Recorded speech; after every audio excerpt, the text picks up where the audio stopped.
All right, everybody. Welcome to another episode. I'm pumped today to have Marcos Espinoza on the podcast, the founder of Side Project Jerky. And Marcos, thank you so much. You guys sent me a ton of it. I have it all here on my desk. So I am pumped. I decided I'm going to try some of it while we have the podcast today. So I'm going to live try it. I'm expecting great things, but welcome to the show, my friend. It's nice to meet you.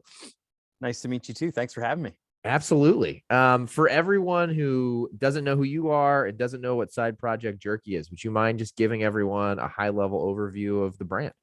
Without a doubt. So I don't like to say disruptive in terms of CPG because it's it's not like it's tech, but Side Project Jerky basically is a chef-driven beef jerky brand.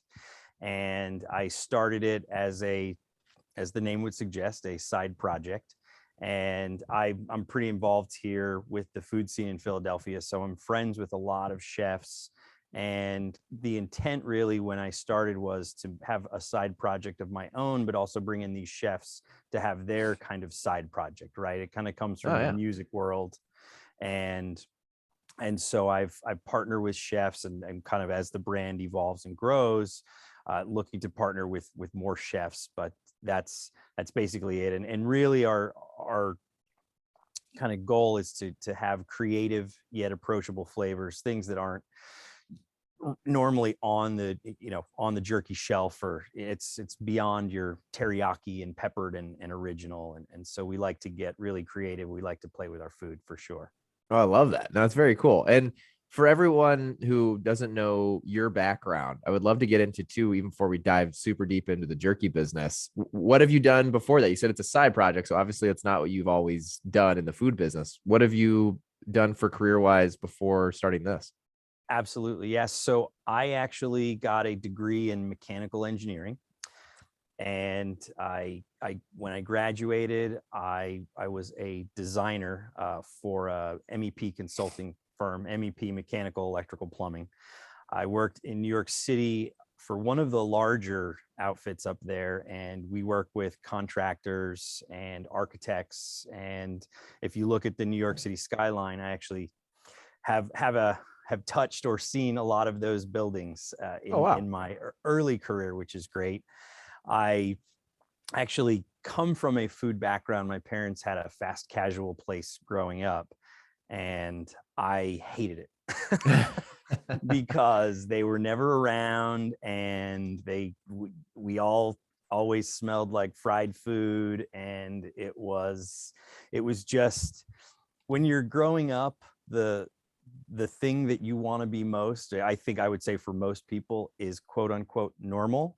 Okay. And Yeah. so my parents didn't have the office job, right? And they worked different hours, and so I was on my own, and so I singular focus, leaving high school.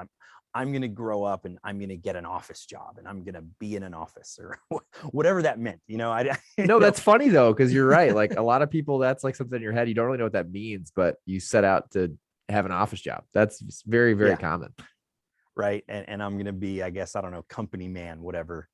And I think growing up with food and just growing up, like I'm of Mexican heritage, that was just such a part of my life growing up. And I tried to just, suppress it, push it away. And it became out after college. I like the day job. The day job's great. And I still do consulting with the day job, but I just had this itch that I needed to scratch. And I love food. I love kind of what it represents in terms of community and bringing people together.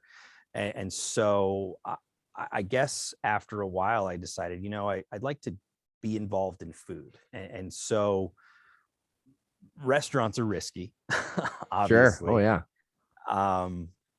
And for some reason I had a food dehydrator. Kind of, I had gotten it as a gift when I started Side Project Jerky. And I kicked it off in 2012. So brand is actually going to be celebrating its 10th year, but up until 2020, it was truly a side project. So yeah, so I spent, the first 15, 20 years of my career in construction pretty much. Wow. Okay. um, Yeah. and it was fine. I mean, I always tell people I'm an engineer on paper. It says, oh, you're an engineer, you must be smart. And I think I kind of really square pegged myself into that career.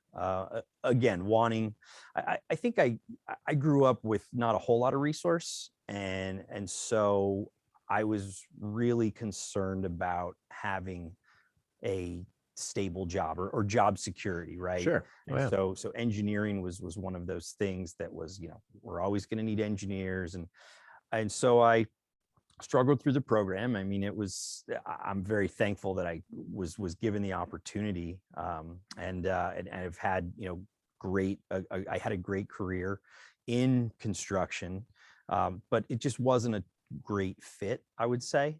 And I can do the work is fine, but it's just not as rewarding as kind of what I'm doing now. Sure. Oh, yeah. No, I bet. How long did it take you in that career to start to feel that way? Um, it's probably maybe 10-ish years in, maybe 12. It's it's so I was doing design engineering, which actually was pretty rewarding, but it got a little stale. And I just, I was looking at the people that were 10 years ahead of me, right? So Mhm. my colleagues that were that much older, and I just kind of looked at those people and I said, do I want to be those guys? And sometimes I did, and sometimes I didn't. I think that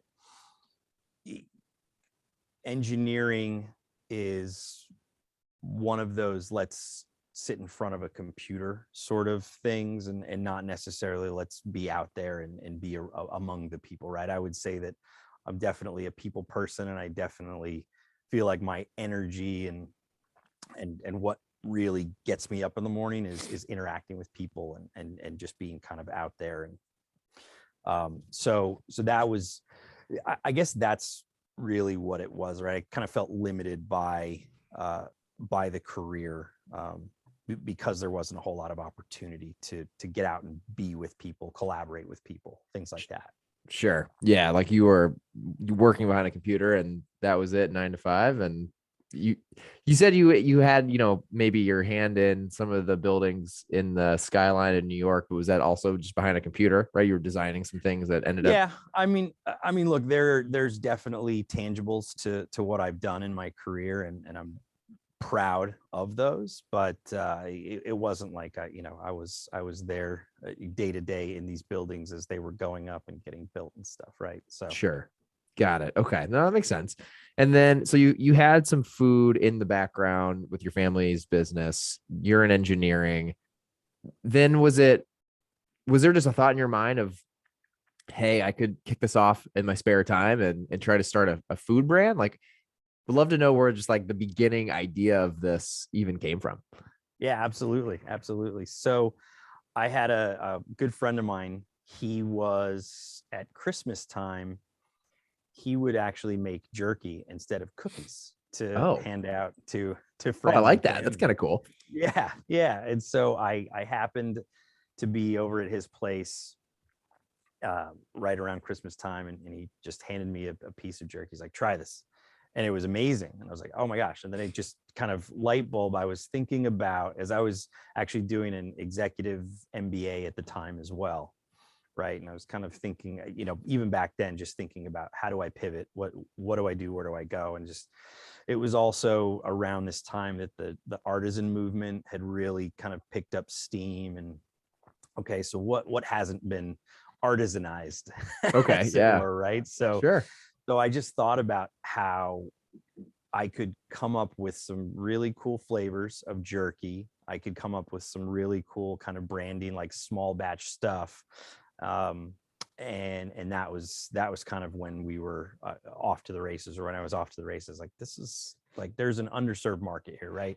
I think that jerky has a reputation of being kind of one of those like gas station like snacks that you pick up on road trips. And Slim Jims. exactly, Yeah. right. And Yep. so it's So I thought, let's make it sexy. Let's make this kind of a luxury product. Let's use fresh ingredients. Let's see if we can, cut down on the sodium. And then obviously you've got, keto people, and you've got, there's a market for it. And so I wanted to kind of attack that market. But when I started, the funny thing was, I was looking at it like this would be my rental property, right? Oh, yeah. So, Okay. No, that makes that's a good. I right? get that analogy. Yeah. I wanted some passive income, and I wanted to, be involved with something that would be fun. But again, this thing's 10 years. I say 10 years young, but if you don't really put the love into it, like you're really not going to get anything out of it. And so it's, it's hummed along, and I've kept it going. And again, I'm thankful for where we are today, but you got to put the work in. And, especially with CPG, beef jerky is a very cutthroat market. A lot of people favor, quantity over quality. And so I was just like, yeah, this is going to be a side project. And it just can't be. I mean, it will die on the vine. That's wild. Yeah. I mean, I feel like now with my experience in CPG, I can attest to that I feel like without being involved in it, you get into it and you're like, oh, you're just, we're making some packaged good and you're selling it. Like, it can't be that complicated. Right. And like, I also try to remember, like, no matter what we're doing, at the end of the day, that is all we're doing. But for you, yeah, was that like, do you think being a little bit naive about what it would take to create Side Project Jerky was actually a benefit to you? Like, do you think you would have still done it if you knew how much time and energy it was going to actually take to get it off the ground? That's a good question. I think generally speaking, my personality skews towards shoot first, ask questions later. Love it. Yeah. So or look before you leap, whatever analogy you want to use. So I would say that totally. I mean, I think like being naive about it is just, it's good, because if you don't overanalyze things, then you're more willing to take that leap. I mean, no, for sure. I didn't quit my job, right? And I didn't do kind of, it wasn't like this full blown, like, I know this is going to work, whatever. It was, calculated risks, but it, piecemeal, and just kind of doing things ad hoc, until you really kind of learn the business. And yeah, I would, to answer your question, instead of going off on a million tangents, I think that was definitely helpful. Yeah, no, it makes sense. I mean, you just hit on a really good point that it's literally called Side Project Jerky. You were able to get it off the ground while keeping, it sounds like, consulting, your full-time job. You had it wasn't like you had all your eggs in this basket. So it seems like you did it in a very smart way. And honestly, from the founders I've had on here, it seems like if you're able to pull that off and do that and then make this jump, it's definitely the way to do it. Right. Like, yeah. I mean, there's probably something to be said about just going all in, but if you're going all in at the potential risk of your family and all your family's finances, like, yeah. I don't know. It depends what you really want, but it's cool that you started it off with really just the goal of creating more income. And then you got into it and realized, oh, this is gonna need a lot more energy and time. So how long, you said you're about to hit your 10-year mark. How long was it really truly a side project then? Like almost 8 of those years? Yeah, it was really the pandemic was a real, can I curse on this? Oh yeah, hell yeah. It was a real shit or get off the pot moment, right? It was, I was working full time. I remember March 13th, we go on lockdown. And then March 31st was when I got the call from my employer, like, you're being laid off. We're not going to bring you back. Oh, wow. Bunch of jobs I was working on got canceled. And so here it is. Let's collect unemployment. Let's make this, let's have a go at this. Like, let's really have a go at this. Right. And so, I mean, what an absolute blessing. I have a shelf stable, delicious meat product. Nobody can leave their house. Yeah. Right. I have and I talked to my co-packer. My co-packer somehow saw this coming, so he overbought on his meat, and so there were no like blips at all in the radar. Wow. And I said, just reached out to my network. I said, hey, guess what? Let's cross outside and put full time in front of Project Jerky. And by the way, this is my thing. And it was literally 4,000% growth in 1 month. Whoa. And was that, what channels was that? Was that a lot of Amazon and like D2C, or were you in retail too? It was all D2C that because really, again, I mean, nobody was leaving their homes. And so I was delivering locally, told everybody like, here's the zip codes, like here's free delivery. And then a couple of breweries around here, they were actually delivering, or they were doing curbside pickup.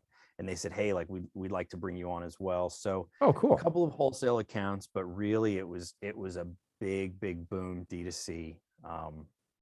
And so I was, one of those people like leaving their houses, going to the post office, shipping every day. Yeah. It was awesome. It was kind of one of those things where it's, you believe in yourself, but I mean, for me, I just kind of, I'm always like in the back of my head, that little nag of like, are you, it's, imposter syndrome, right? Yeah. It's like, right. Is this good enough? Am I good enough? Can I do this? And so it was a real confidence boost, and it was a real kind of kick in the pants where it's like, dude, you've got something so magical here, so special. Like, let's go. Love that. No, that's cool. And it is wild. I mean, I've talked to countless people on here about that time, the middle of March 2020. That's, I mean, amazing story for you. I know that's funny. It's when I started this podcast. This podcast got kicked off that first week I was working from home. I mean, that's the story of a lot of people. It was either sink or swim, and some people sunk, and some people took the opportunity and tried to swim with it.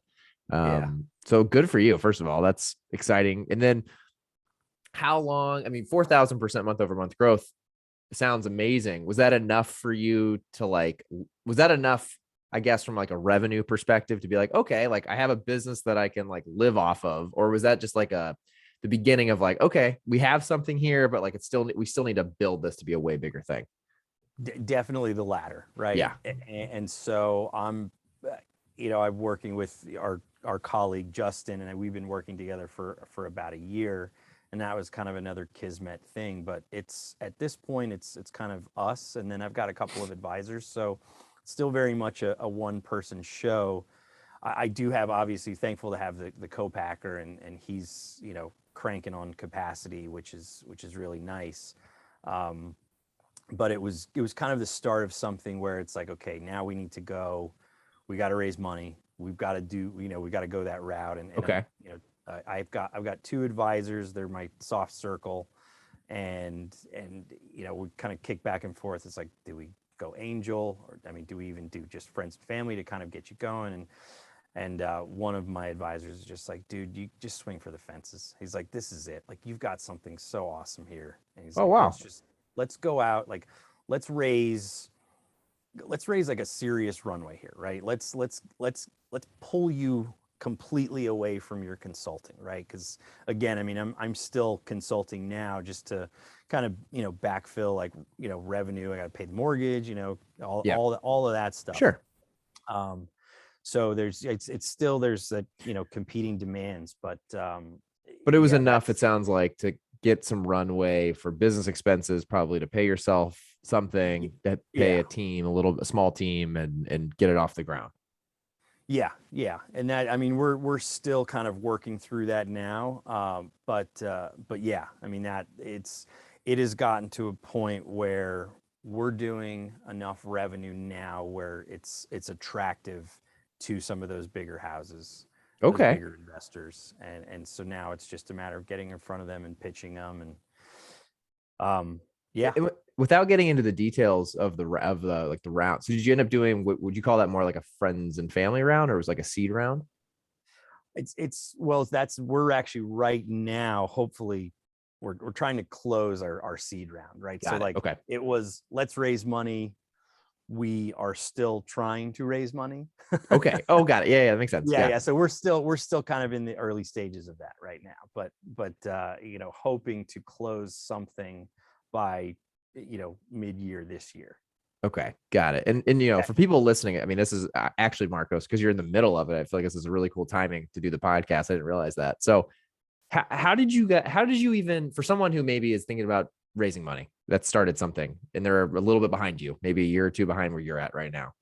Yeah. How did you start thinking through that process? Like, what does it look like as far as like valuing your company, or like how much money to raise? Like some of those like really rudimentary questions for someone who's never gone through it. What were some of the like the beginning stages and processes for you? So I think probably the most important thing for Side Project Jerky is really staff, right? So you want to think about, okay, do you want to bring in kind of founder types, or do you want to bring in like specific roles, right? So it's interesting. I talk a lot about with my advisors, like who do you want to hire? Like, what are they going to do? So you need to figure out like, who do you want on your team, that, and then how much are you going to pay them, right? So that's like, it's all about use of proceeds. And so you identify your team, that's money, that's a dollar figure, right? Mm-hmm. And then you identify your other kind of working capital needs. Do you need inventory?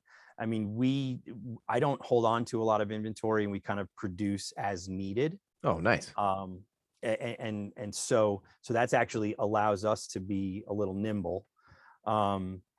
And then you got to think about just like, there's just so many line items you can put on your spreadsheet, but it's I think capitalization is very important. Like, you want to make sure that you can pay your bills for as long as you think you are going to be cash flow negative, right? Right.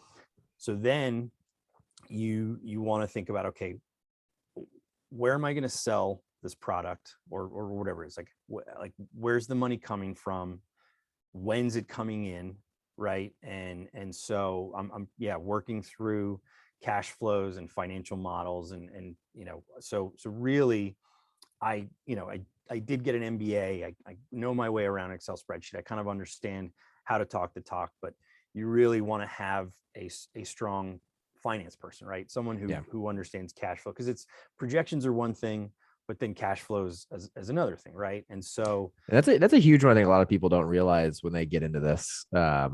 Sales is great, especially if you're doing it, D2C route. But as soon as you start playing with retailers and you have to wait on money, and you're producing for those retailers way in advance, like I think that concept just in itself is one that a lot of people don't realize until they get into it. Yeah, no, you can get yourself in a lot of trouble. And then the other thing too is, it costs us X to produce the product, right? But then we have to ship it. And then, now we're dealing with distributors, right? So we've got, thankfully we've got two of the biggest distributors, UNFI and KeHE. Oh, nice. You're So both that gives us access to all of the big retailers, right? So we had a phone call with Target on Friday. Wow. And Congrats. That's awesome. thank you. Yeah, no. And we're in Wegmans is actually our first big grocery store right now. So Oh, Wegmans took wow. on two Congrats of on our that too. SKU. Wegmans is like, I feel like it's a lot of people's first, or not first, but like it's a good one to get in, get some nice distribution. It seems like it's a good proving ground, which I don't know if a lot of people know that, but I know that was an early story for a lot of CPG folks that I know. Well, they're just really awesome folks. I mean, at least like from the account manager side, I haven't spoken to the buyers at Wegmans, but what's cool about Wegmans is they've got rolling resets. So, I mean, we can get into the particulars of that, but basically it's, I'm in the jerky category, right? So a lot of these bigger chains will have a category review, and that happens once a year. Right. Wegmans, actually, it's rolling. So you can kind of submit anytime. And then the other thing they do is everyday low price, or EDLP. So your costs are kind of a little more fixed than working with other retailers who have, temporary price reductions or slotting fees or free fill. Right. So that, like, getting back to this, what should you know when you're going into, these financial models and raising money and all the rest, is like, you really need to know that it costs you X, but then the distributor's going to take their markup. Then there's the retailer markup, and like it really erodes, your bottom line. Right. Yeah. Right. When thinking about this, right? So, some of these retailers have these slotting fees of like $5,000 per SKU. So Some of you're them are already crazy. out of the gate, right? In the hole. If we've got 5 SKUs, we're in the whole 25 grand. And now, and for folks who don't know, it just means that you're paying basically for your spot on the shelf in the grocery store, right? Like, you're just to sit there and be available to purchase, you pay a flat fee sometimes to just get the spot. Yep. And then there's also free fill. So you're giving them, free product. Yeah. So they'll say, we want a case per store. Well, how many stores? 500 stores. It adds up. It adds up. And that's, and Justin knows this, like at our X bar, like I was in charge of revenue management. So like all of me and my team, that was like what we did, was calculating potential trade spend. And it is wild. Like a free fill for a lot of people, again, if we give someone a free case of product to get going in a store, that seems like nothing. But then you do, 500 stores. Yeah. That's 500 cases for free plus the slotting. It's like, it's a lot of money to get up and going.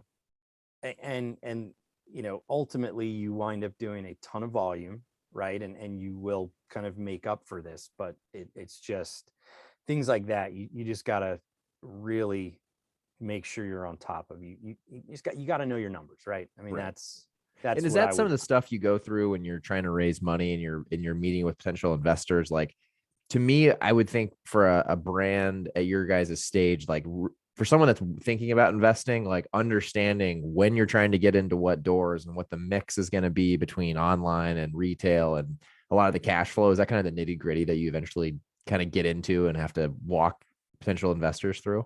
Yeah, absolutely. And so I actually just put a spreadsheet together for one potential investor, and it's very robust. Love it. I love a good robust spreadsheet. It's my favorite. I mean, it's and so, but yeah, I mean, but then it gives you specifics, and also what it helps you understand though is like, this is a scalable business, like in a major way, right? I mean, the jerky market is in the US, I think it's like $2 or $3 billion right now, right? It's really top heavy, right? Like for the most part, because just to give you background too, like I know a few people in the business. Like I've met the Chomps guys, and I know the guy that started Think Jerky. So I've met a few people in the industry. From what I've learned though, it's very top heavy, right? Like you have the few, like Slim Jim and a couple of those guys that are like just huge. They take up such a big percent of the total jerky market share. And now there's players with way better products coming in that I think is really exciting, because for sure, this category is just ripe for, I know we said we wouldn't say at the beginning, but disruption. Because it really, in my opinion, is like, it's no different than the grocery or the cereal aisle. Like, Kellogg, General Mills are starting to get knocked over and pushed to the side by a lot of these guys that are coming in, Three Wishes and Magic Spoon and some of these guys that are innovating. Yeah. And it's really nice to see, but it's an uphill battle for sure, because you're right. I mean, I think Jack Link's, Slim Jim, Oberto own 66 to 70% of the market, right? And that's crazy. What's funny is you'll go into the jerky aisle, or you'll see the small batch jerkies, but they're all owned by these bigger guys too, right? Oh, really? Yeah.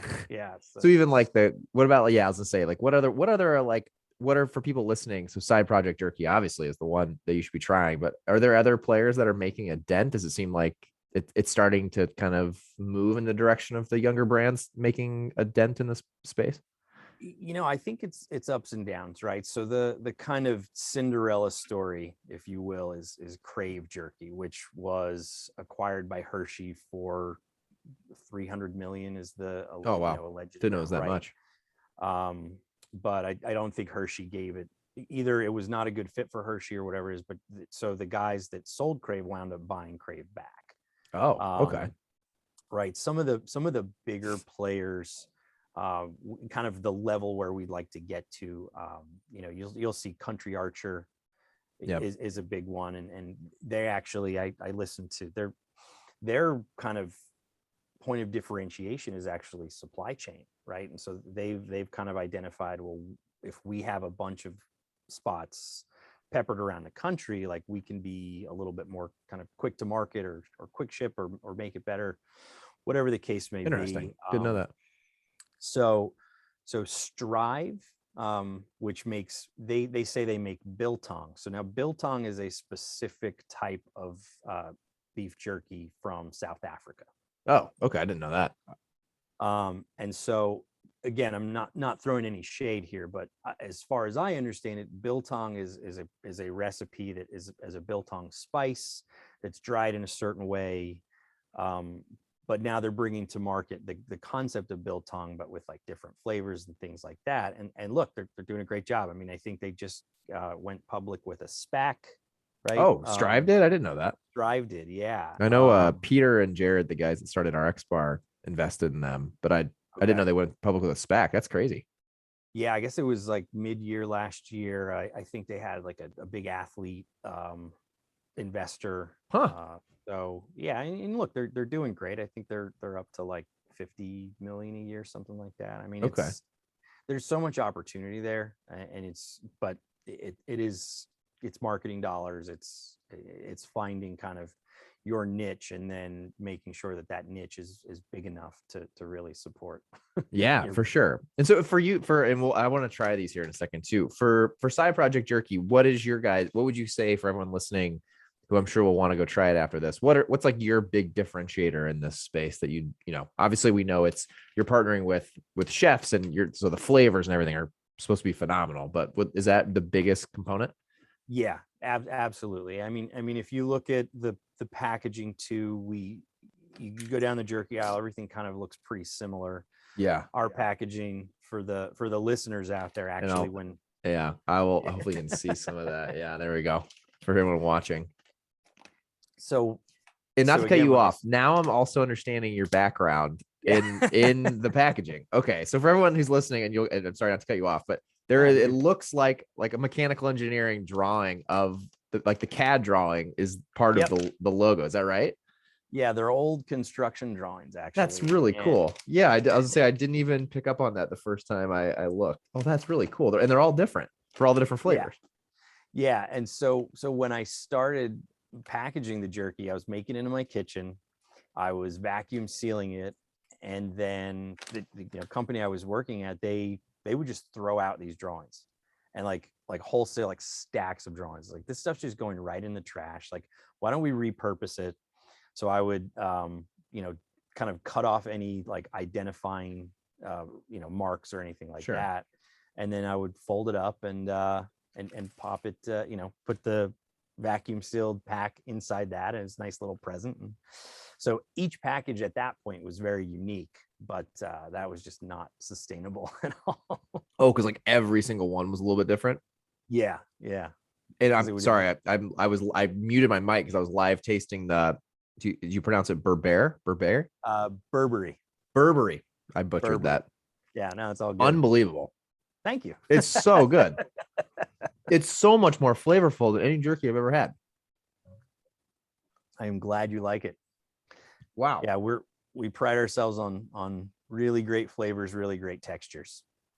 And how do you get connected with the chefs? Like, how does that get worked into the business?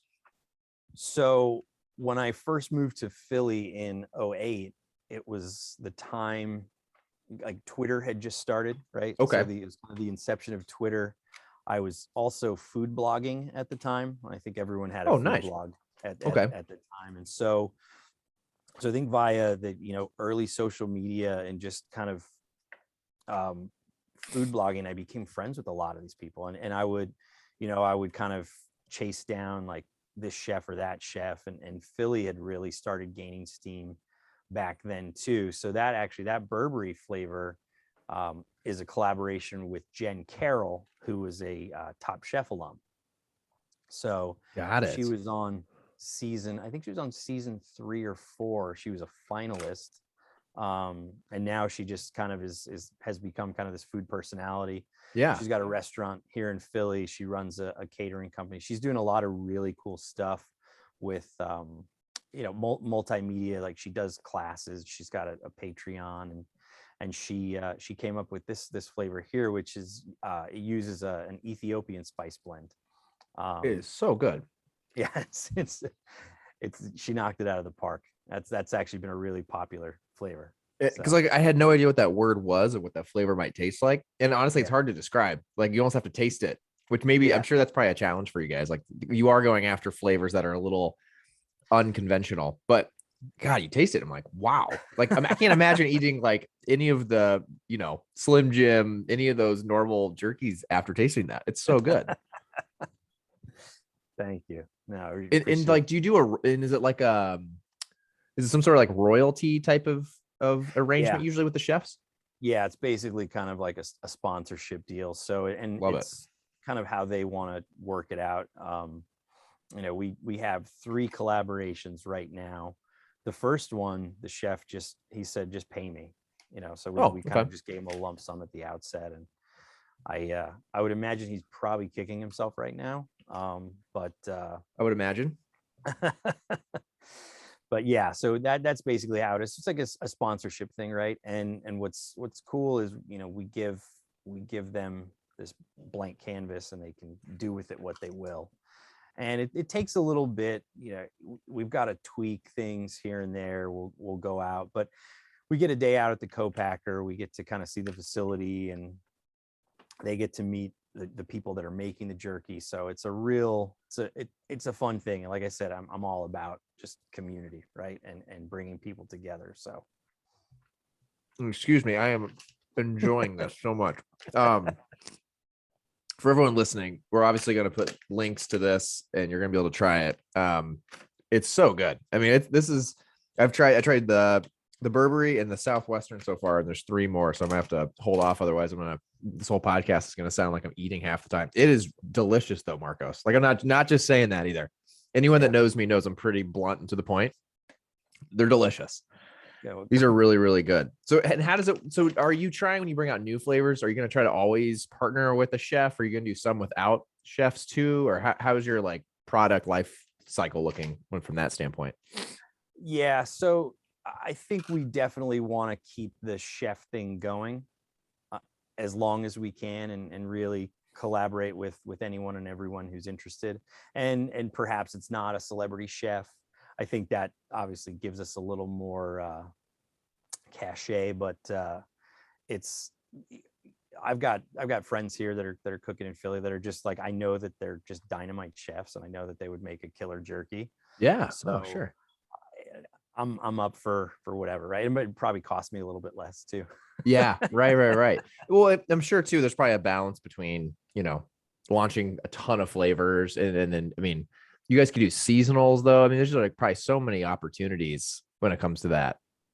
Yeah, and that was kind of what we wanted to do at the outset, right? Was to have I'm big into I grew up a sneakerhead, and I've got friends kind of in fashion, so that whole concept of the drop, right, Oh yeah. was Yeah. something that I wanted to do with Side Project Jerky, right? So I wanted to have limited releases with this chef. You could only get it at this time. Come to find out that that's damn near impossible when you have a product that needs to be USDA inspected. Oh, really? Okay. It's just too expensive. Well, it's so again, it's when you're printing, like packaging, you need to print on volume, right? So if I'm printing, 50 to 100,000 of these packages at a time, and so a limited release becomes a little bit more challenging. And then also, like, what's the market going to bear, right? If I don't expect people to pay 15 to 20 bucks for a package of jerky. Got it. Okay. Yeah. So and then it just also it's just a matter of how long it takes just to get it from our kitchen, right, and then to scale it up and do kind of go through that whole process. So each of those collaboration flavors took almost a year to go Wow. from zero to full blown. So at that point, it's like, well, let's just bring them on the roster. Yeah. And And then it's like a then full-time flavor type of thing.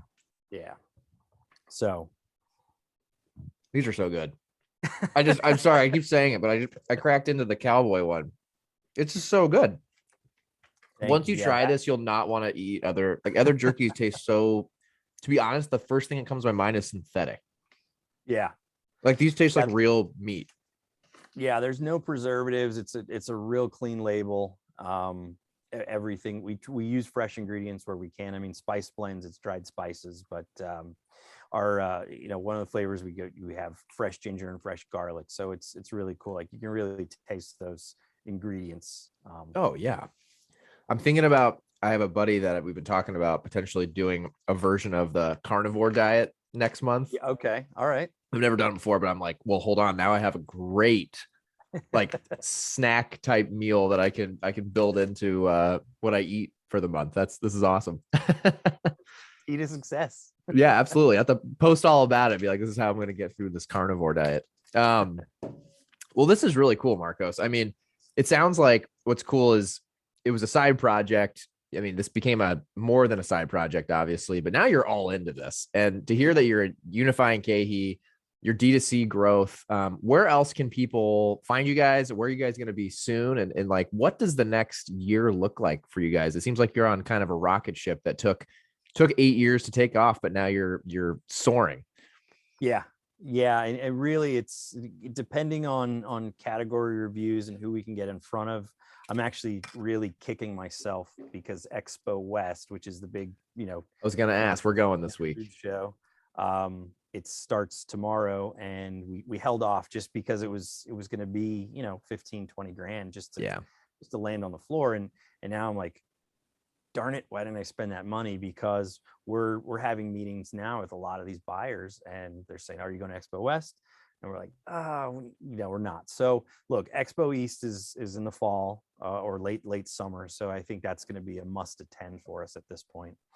And really, I mean, the next year is, raise that seed round, get ourselves into some of the bigger chains.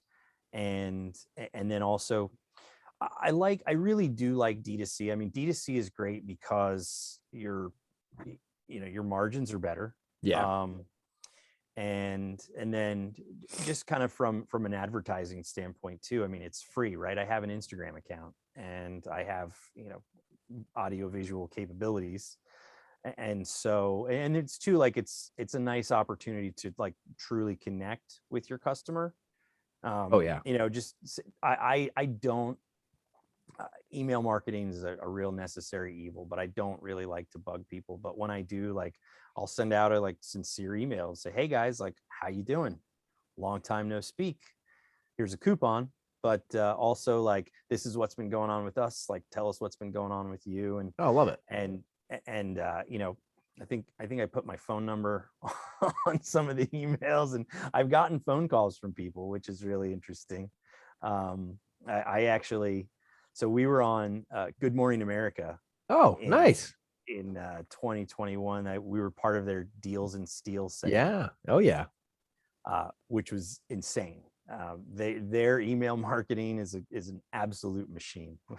I have a few clients I work with who were just on there. So that's awesome. I mean, you were on there way before, like right after you had that big bump in D2C. And I mean, that seems like that was an early, probably a huge bump for you guys to be on that show at that time. It was massive. And then a month later we were on The View.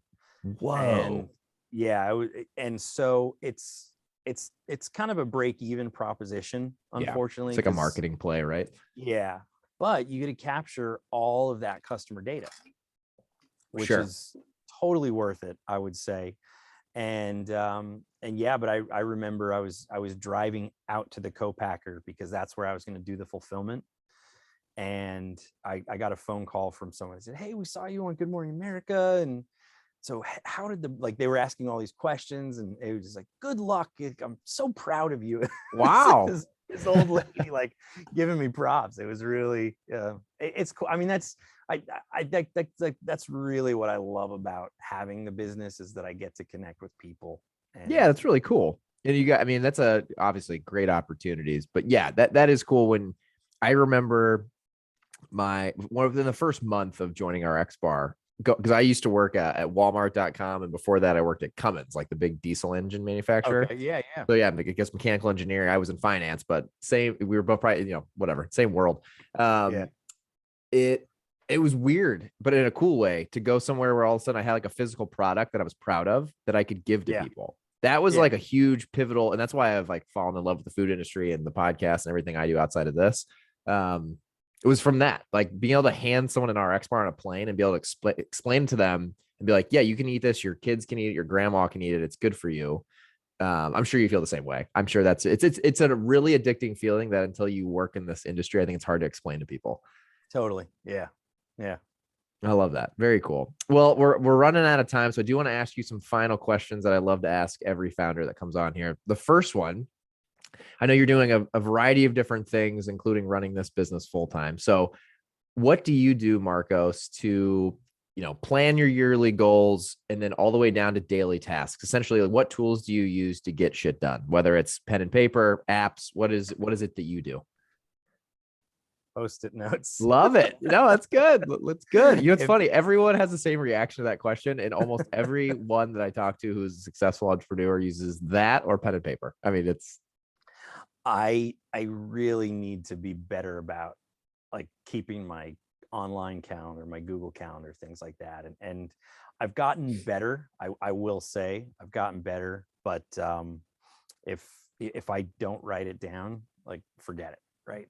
okay. It's that's something that I swear I have undiagnosed ADHD because I think that's an entrepreneur thing. At least it's a good excuse everyone uses. I'm all over the place. There's some days when I'm just way all over the place. There's some days when I'm really kind of hyper focused, but it's discipline. I actually was talking to a guy last week, financial advisor, and he said that the pain of regret is greater than the pain of discipline. And that like just totally stuck with me. And so like that's just been in the back of my head now. It's like, you are here, like get your shit together so like you can be like here, right? And like, get up a half hour earlier, like work a half. And it's not, that whole concept of grinding. It's I will grind. Like, don't get me wrong, but I think efficiency is something that I really kind of want to focus on, like as I move forward. I love that. I've been trying to live something this year that I saw. The guys from Super Coffee talked about it. It's consistency over intensity. Yeah. Because it's kind of interesting. Like everyone goes through these stages of just like they want to be intense and grind, like you said. But like if you can do it even a little bit slower, but for a lot longer, you're probably going to make it a lot further. Which is kind of the exact same thing. Love it. The next one is source of knowledge. So whether book, podcast, what's something you'd recommend to the audience listening today? The Shane White show for sure. It's killer. Thank you, Marcos. I appreciate that. The founders you've had on, and like, you like, I think I would listen to, it was the financing the business or whatever. I mean, that's, you're a great resource. I would say podcasts, again, you put them on in the background, like, you pick up drips and drabs here. I lean heavily on my network, because, and really, I think I'm always willing to talk to people, because everybody knows something that you don't know. Right. Right. Yeah. And again, I think as much as I struggle with delegating, I think it's really important to just, ask people questions and really like listen. Right. And because your next door neighbor might have something that you didn't know you needed, right? In terms of knowledge. Love that. Yeah, I think it's important just to be receptive to like anybody and everybody. I love that. No, that's great advice for everyone. So appreciate that. The last question, and by far the most important, is how can folks get involved and learn more about Side Project Jerky, as well as get involved in, converse with you. Whether you want to plug the website, we'll obviously add links to everything so people can find it in the show notes, but would love for you to share anything you want to share for the brand. Yeah, absolutely. So you can find us at sideprojectjerky.com. It's jerky is spelled Jerky. Some people spell it, they throw a little E in there, like whiskey sometimes. Yeah. Oh yeah. That's a good point. I never thought about that. All of our socials are Side Project Jerky. So you can find us on Instagram, Twitter, and Facebook, TikTok. If you need a chuckle, check out the TikTok. That's gone in a very interesting direction. I run all of the socials, by the way. No, I followed you. Yeah, I love it. Yeah. Honestly, it's like off the cuff. I think that is genius for like any brands that get into that. I just think it's where it's all going. So love it. Makes it feel more personal. Makes it feel like a real life brand. You know what I mean? It's not run by some big corporation. So I love it. Yep. Absolutely. You can email me if you want to chat, drop me a line. It's marcos@sideprojectjerky.com. It's MARCOS. And then you can find us right now at Wegmans. If you're in the Philly area, DeBruno Brothers, and then just probably 250 to 300 boutique retailers across the United States. Love it. And then the website, we'll have the website there too if you want to buy it and ship it. Yes. And you know what? I'll throw on a coupon too for anyone listening all right. as well. So I'll do that right now. Just 15% off with code Shane White 15. Love it. Thank you, Marcos. Appreciate it. Everyone, go try this jerky. If you listen to this, you just heard me absolutely get obsessed over it. So I'm going to just now crush all 5 bags that you sent me. So thank you for sending me the jerky. Thank you for the time, Marcos. It was a pleasure meeting you, and let's keep in touch. Absolutely. Thanks for having me. Absolutely. Appreciate it.